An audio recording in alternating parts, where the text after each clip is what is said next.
هو الحقيقة السؤال ده مش سؤال واحد، لأن هيجي معاه أسئلة كتير قوي. لو ربنا سبحانه وتعالى خلقنا عشان نعبده، هو أكيد مش محتاج العبادة بتاعتنا. طيب ربنا سبحانه وتعالى يعلم إن في ناس هتدخل النار، خلقهم ليه؟ وليه الدنيا صعبة كده وكلها ابتلاء؟ ويعني إيه خلود؟ وليه في خلود في النار؟ بإذن الله هنجاوب على الأسئلة دي كلها في الأجزاء اللي جاية. ولكن في الأول قبل ما نبدأ لازم نفتكر حاجة مهمة جدا، نقطة كده هتبقى أساس معانا لكل الإجابات اللي هنقولها. لازم نفتكرها كويس ونفكر بعض بيها وتبقى ثابتة في دماغنا. نسيان النقطة دي أو تجاهلها سبب رئيسي لأن الشيطان يسحبك لطريق الشبهات ومن بعده الشك والعياذ بالله، وهيخلي أي إجابة هتسمعها مهما كانت كاملة هتفضل مش كفاية. إيه هي النقطة دي؟ باختصار شديد، اوعى تنسى حجمك. هتقول لي يعني إيه؟ هقول لك إحنا بننسى إحنا مين؟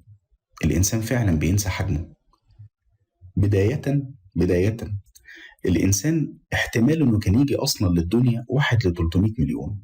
أنت كان ممكن ربنا يخلق ملايين الناس غيرك في المرة الواحدة اللي ربنا سبحانه وتعالى اختارك أنت فيها للخلق ووهبك الحياة. ملايين الناس في المرة الواحدة عشان تفهم بس قدرة ربنا وتستوعبها في الخلق. وده بالنسبة للإنسان اللي ربنا سبحانه وتعالى بيقول لخلق السماوات والأرض أكبر من خلق الناس ولكن أكثر الناس لا يعلمون.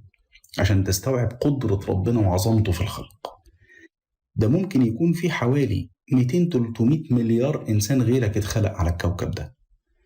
وعلى أقل تقدير برضو الإنسان كائن حي من وسط 20 مليون نوع كائن حي مخلوق موجودين على الكرة الأرضية، ذرة في الكون في فضاء وحجم لا يعلمه إلا الله.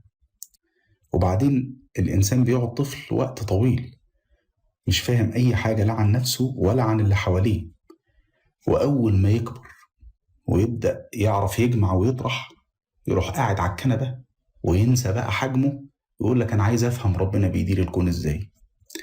سبحان الله، أكفرت بالذي خلقك من تراب ثم من نطفة ثم سواك رجلا. فأنت لازم تفضل فاكر النقطة دي، فاكر حجمك إيه. ربنا سبحانه وتعالى بيختبر إيمانك بيه وبحكمته، سايب عقلك في حرية كاملة من غير حدود في التفكير، مش عشان تتجرأ على حدوده هو، عشان تستخدم عقلك في التأمل والتدبر في آيات ربنا. في أسئلة لازم هتفضل إجابتها عند ربنا سبحانه وتعالى وحده، لو عرفت إجابتها ما بقتش أنت عبد ولا بقت حياتك اختبار للعبودية خلاص. ترسيخ المبدأ ده في عقلك هيوقفك عند حدودك وقدراتك. وده بالظبط اللي كان بيوضحه حديث النبي صلى الله عليه وسلم. لما الشيطان يجي للإنسان يقول له من خلق كذا، يقول له الله. من خلق كذا، يقول له الله. شوف بدأ معاه بالإيمان إزاي، وبعدين يقول له من خلق الله. عايزك أنت يا مسكين اللي ما شفتش الكون اتخلق إزاي تعرف ده عن خالق الكون سبحانه وتعالى. خد بالك كل اللي فات ده مش توجيه لأنك ما تفكرش أبدا، الإسلام أمر باحترام العقل، بس خد بالك دايما من الشيطان، عشان الشيطان بيبدأ الأسئلة من قول سيدنا العزير وهو بيتعجب من قدرة ربنا سبحانه وتعالى أن يحيي هذه الله بعد موتها، ويسحبك لحد قول الكافر وضرب لنا مثلا ونسي خلقه قال من يحيي العظام وهي رميم.